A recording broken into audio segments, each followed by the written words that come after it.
Mais quel nulos! Mais quel ringard, mon pote! Ouais, allô mec, il vient de se passer un truc de dingue, faut que je te raconte! Mais vraiment, c'est pas possible d'être aussi nul! Je vais peut-être un peu loin avec la vanne. Hello les Illustros et bienvenue dans cette toute nouvelle critique où il sera question de The Lost Bus au cœur des flammes, un nouveau long métrage sorti directement sur Apple TV. Il est réalisé par nul autre que Paul Greengrass et compte à son casting dans les rôles principaux Matthew McConaughey ainsi que America Ferrera. Et voici ce qu'il nous raconte. Un chauffeur de bus, Kevin McKay, et une institutrice, Mary Ludwig, guident un bus rempli d'enfants à travers un incendie dévastateur.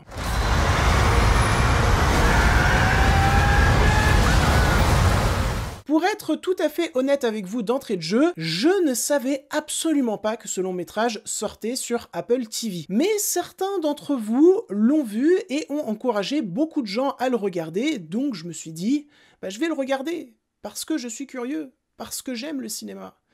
Voilà, il n'y a pas d'autre raison. Et est-ce que j'ai eu raison de le regarder? Eh bien, oui, il s'agit d'un bon film, même s'il comporte certains défauts. Mais avant d'aller sur les défauts, je souhaite commencer par les qualités, et je vais commencer par vous parler de la mise en scène de Paul Greengrass, que je trouve assez surprenante et véritablement efficace de bout en bout. Quand certains d'entre vous ont parlé du long métrage sur les réseaux sociaux, je suis allé un petit peu me renseigner dessus. Et j'avais assez peur que ça soit un long métrage de 2h10 où on ne suivrait que ce chauffeur de bus et cette institutrice dans ce bus rempli d'enfants au cœur d'un terrain de plus en plus détruit par les flammes. Je me disais, peut-être sur 1h30 ça passe, mais sur 2h10, ça va être assez compliqué si le récit ne se renouvelle pas un petit peu. Et heureusement, le récit, que ce soit en termes de fond, mais surtout de forme, se renouvelle. Puisque nous allons suivre non seulement ce bus, mais également des pompiers qui analysent comment évoluent les flammes sur le terrain, mais aussi des pompiers au cœur des flammes. Non seulement tout cela va s'entremêler de manière extrêmement fluide, mais en plus de ça, là où ça va être intéressant autant dans le fond que dans la forme, c'est qu'on va pouvoir voir tous ces différents secteurs, leur manière personnelle de jauger leur stress et d'analyser le tout pour mettre fin à ce chaos. Là où ça va être intelligent dans l'écriture, c'est que ça permet d'avoir différents récits auxquels s'accrocher pour bien renouveler le tout. Et là où c'est intéressant dans la mise en scène, c'est que toutes ces dynamiques vont être filmées avec une réalisation commune, ce qui permet de bien lier le tout, ce qui permet de bien montrer que toutes ces personnes, même si elles ne sont pas ensemble sur le terrain, vivent la même chose et que pour s'en sortir, il va falloir agir en corps commun, en s'écoutant, en prenant le temps, mais également en ayant conscience de l'urgence. At approximately 6:30 a.m. this morning, a fire entered the town of Paradise. Ensuite, pour ce qui est des multiples scènes de tension, non seulement je les trouve particulièrement bien gérées parce que ce n'est pas les mêmes tout le temps, et je pense que c'était assez compliqué de les renouveler quand ton seul ennemi, c'est le feu qui brûle tout. Et d'ailleurs, j'aime beaucoup comment le feu est représenté dans ce film. Parce que le réalisateur fait un choix assez clivant pour représenter cette menace. Il choisit de la représenter avec à balle de numérique. Ce qui ne m'a pas dérangé parce que dans un premier temps, chez Apple TV, que ça soit en effet pratique ou effet numérique, il y a toujours un savoir-faire assez plaisant.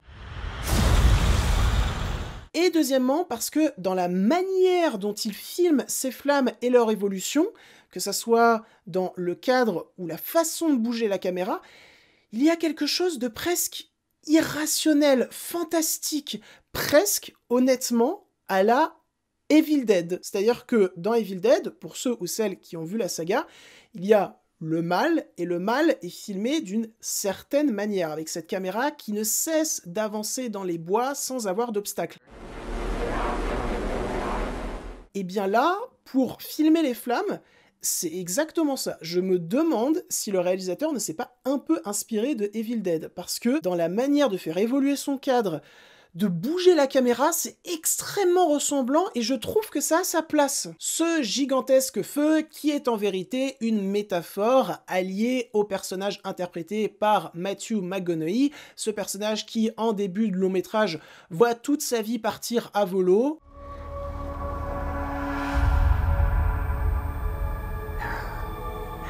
Et donc le feu représente clairement ça, il représente sa vie qui part à volo, et lui il va faire face à ça durant le long métrage, et il va devoir comprendre comment surmonter tout ça, comment passer au travers pour ensuite, eh bien, se rétablir, reprendre du galon, et mieux avancer dans la vie. Bon, c'est clairement pas subtil, par contre. Voilà, ça c'est peut-être l'un des défauts du long métrage, c'est que je trouve cette métaphore extrêmement appuyée, comme, eh bien, les développements des multiples personnages, que ça soit leur développement en solitaire ou quand ils interagissent avec d'autres personnages. C'est très balisé, c'est très appuyé, et par moments ça va dans un tire-larme que je trouve tellement en trop. C'est-à-dire que souvent dans le long-métrage, tu passes du « Oh là là, je suis vraiment inquiet pour ces personnages, j'ai trop envie qu'ils s'en sortent » à « Oh là là, c'est tellement en train de plonger dans un pathos dont j'ai envie de me débarrasser ». Ce qui fait que ça cause des grosses chutes de rythme, ce qui est vraiment dommage, parce que je vous ai parlé de la mise en scène tout à l'heure, la mise en scène commune, qui dans un premier temps offrait un rythme véritablement exemplaire. Et dans la deuxième partie du long métrage, ça commence à s'effondrer, et les 2h10, tu commences vraiment à les ressentir. À un moment, j'ai mis pause pour aller aux toilettes, il me restait 30 minutes, j'y ai pas cru, je pensais qu'il restait 15 minutes. Donc ça, c'est un gros défaut d'écriture, qui est accompagné d'une qualité tout de même. C'est que le film va arriver à marier énormément de points de vue. Ça, j'en ai un petit peu parlé précédemment, mais il arrive à traiter énormément de points de vue sans jamais que ça soit trop ou pas assez. Si on prend par exemple le bus, on va avoir la confrontation entre le point de vue des adultes et le point de vue des gosses. It's not too late. Comment les adultes qui sont terrifiés par ce qu'il se passe doit tout de même paraître confiant pour la suite par rapport aux enfants qui, eux, sont terrifiés mais doivent être rassurés par les adultes.